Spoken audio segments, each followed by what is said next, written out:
So I don't know about you guys, but I have very strange dreams, usually completely nonsensical and without form. But every now and then, I'll have a particularly vivid, story-driven, you could say, dream.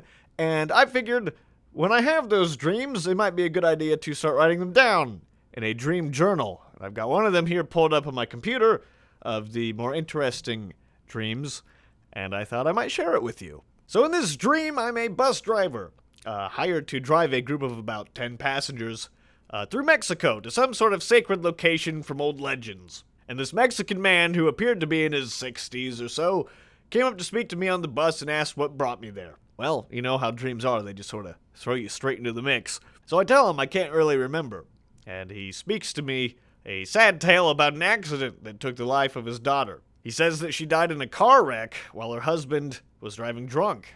And he says that this is a pilgrimage that they were going to take together, and now he's going himself in her honor. He shows me a photograph of her that he pulls from his wallet, and she looks to be just a few years older than me, and she is gorgeous. And I wrote down here that I believe he said her name was Maria. But we eventually make it to this ancient site. We start to set up camp after we arrive, and it's full of old clay buildings and ruins like something left over from the Aztecs. And I notice there's a very eerie and yet sort of strangely powerful feeling about the place, particularly one room with a large red door. And one by one, over the course of the next few days, everybody except me and the father have started to disappear. And the longer we're there, the more disoriented we both start to feel. I don't know if you guys have seen that movie, Annihilation.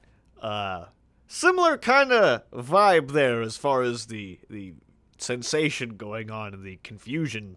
And then one night, I hear the large red door crack open, and wind pours out in strong gusts as I hear words from an ancient language echoing from within that I don't understand and yet somehow do, and I'm just silent in awe of its sense of power.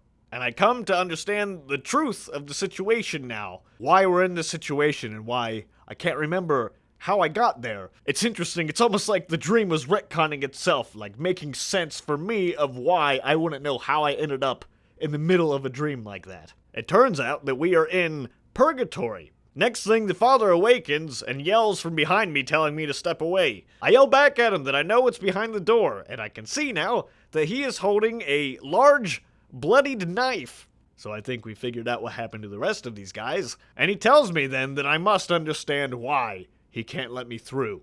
He didn't need to explain, because visions had already come rushing to my head that showed all I needed to see. He had taken his life after the despair of losing his only daughter. This door was a chance to be reunited with her, his daughter, my wife. I was the one driving in that car with her that day. I'm the reason that she's behind that door, and me and this man are both here. So the gravity of the situation became clear.